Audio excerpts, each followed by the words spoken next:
नंदकेश्वर कहने लगे, हे सनकादियों, दक्षिण दिशा में श्रेष्ठ देवगिरी नामक एक महान पर्वत है। कहते हैं कि उस महान पर्वत पर जो देखने में बड़ा विचित्र मालूम पड़ता था, वहां पर उसी के निकट पर तस्यैव निकटे कश्चिद भारद्वाज कुलोद्भवः असुधर्मानां विप्रश्च न्यवसत ब्रह्म विद्यमः। कहते हैं कि उसी पर्वत के समीप एक ग्राम पर एक सुधर्मा नाम का बड़ा वेदविद ब्राह्मण निवास किया करता था। वह सुधर्मा यानी सुंदर धर्म से युक्त जो है वही है सुधर्मा। यथा नाम तथा गुण सज्जनों, वह ब्राह्मण हमेशा जो है भगवत भजन पर चलने वाले थे। लेकिन उनकी पत्नी, कहते हैं उनकी पत्नी का नाम था सुदेहा।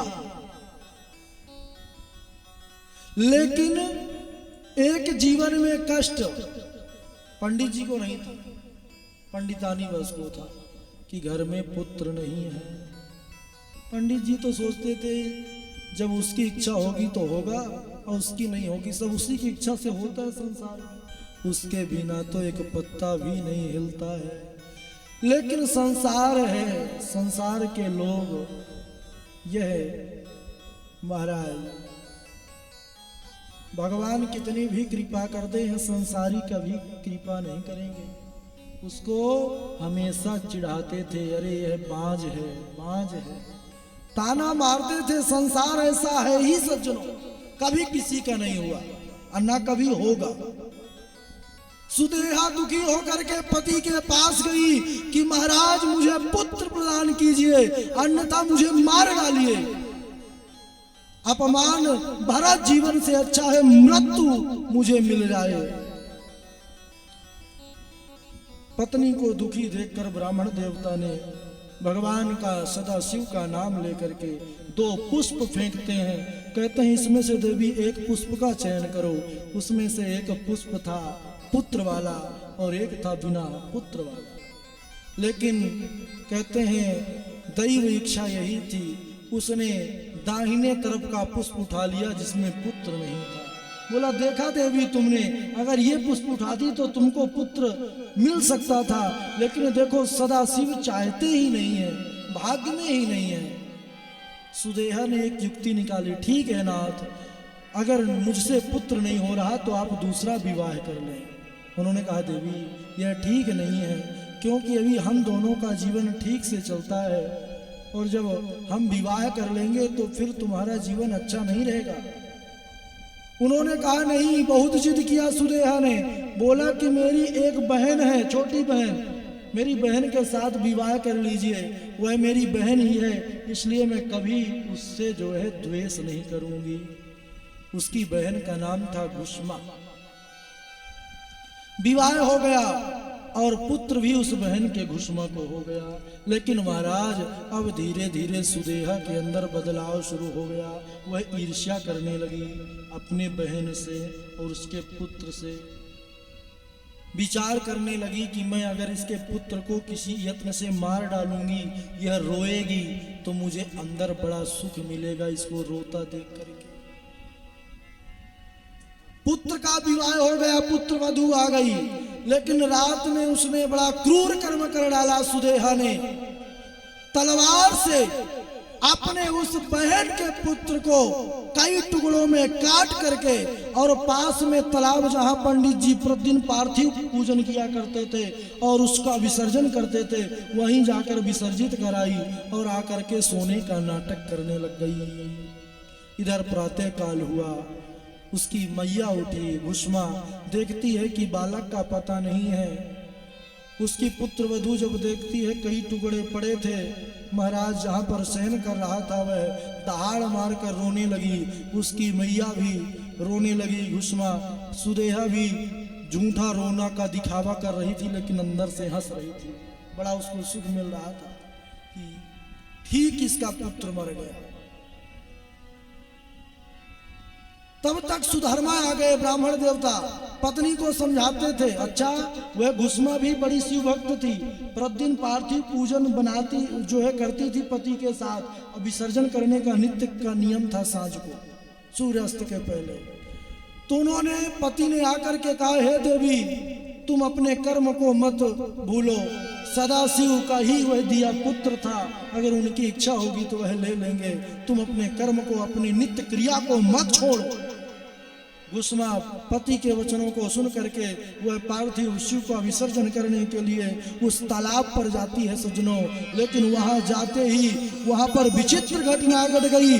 वह क्या देखती है, जैसे ही विसर्जित करके आने लग गई तो उसका वही पुत्र महाराज तालाब के किनारे खड़ा मिला उसको। पुत्र कहने लगा, अरे मैया मेरी तरफ देखो, मातरे ही मिलस्यामि मृतोहम जीवितोऽधुना अतव पुण्य प्रभावादि कृपया शंकरस्य वै। हे मैया मेरे तरफ देखो, मैं तुम्हारा पुत्र जीवित हूं। सदाशिव ने, मैं तो मर गया था, मुझे मार दिया गया था, लेकिन आज सदाशिव की कृपा से मैं जीवित होकर के आपके सामने उपस्थित हूं। लेकिन पुत्र को जीवित देख करके धन्य है वह शिव भक्ता घुस्मा। उसको बिल्कुल भी प्रसन्नता, ना तो दुख हुआ और ना ही प्रसन्नता हुई। वह अपने शिव की जो क्रिया थी उसको करने के लिए घर की तरफ बढ़ने लगी। उसी समय सदाशिव उस पर प्रसन्न होकर के प्रकट हो जाते हैं। बोलिए सदाशिव भगवान की जय हो। सदाशिव ने कहा कि हे घुस्मे, तुम्हारी बहन सुदेहा ने ही तुम्हारे पुत्र को मार दिया था, लेकिन आज मैंने इसको जीवित कर दिया। कहो तो मैं तुम्हारी बहन को अभी भस्म कर दूं। मैं तुमसे बहुत प्रसन्न हूं, वरदान मांगो। धन्य है वह भक्ता। घुस्मा ने कहा कि हे नाथ, अगर आप मुझ पर प्रसन्न हैं तो मैं आपसे यही वरदान मांगती हूं कि मेरी बहन सुदेहा को आप क्षमा कर दीजिए। भक्त का हृदय विशाल हो जाता है सज्जनों। जो साधु पुरुष होते हैं ना, उनके लक्षण क्या होते हैं पता है? तितिक्षवा कारुणिका सुहृदा सर्वदेहिनां अजात शत्रवः शांता साधवः साधुभूषणा। परम तितिक्षु यानी सहनशील होते हैं, शांत और सबके परम हितैषी होते हैं। सुहृदा सर्वदेहिना, सब में भगवत दृष्टि उनकी रहती है। यह है साधु और यह है साधुओं के आभूषण।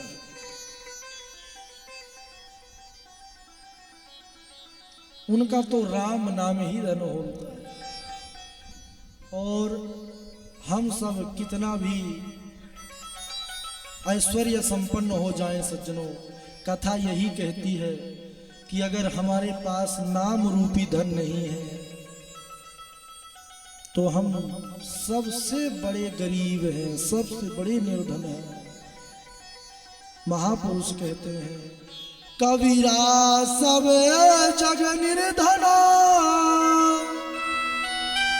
धनवंता नहीं कोई, अधनवंता सोई जानिए जके राम नाम धन होई। जिसके पास नाम रूपी धन है वही है धनवान। तो नाम रूपी धन का संग्रह कौन कौन करना चाहता है? हाथ उठाएंगे। अच्छा, मतलब सारे लोग नहीं करना चाहते हैं। अरे धन्य है हमारा। देखिए, सब कोई करिए, हाथ भले मत उठाइए लेकिन करते रहिए। कई लोगों को हो सकता है कष्ट हो हाथ उठाने में, लेकिन वह नाम रूपी धन एकत्रित करते रहिए। अब इधर महाराज कहते हैं कि शिव जी प्रसन्न होकर के और वही घुसमेश्वर रूप में वहां पर विराजित हो गए। बोलिए घुसमेश्वर महादेव की जय। अभी तक कई बार हमने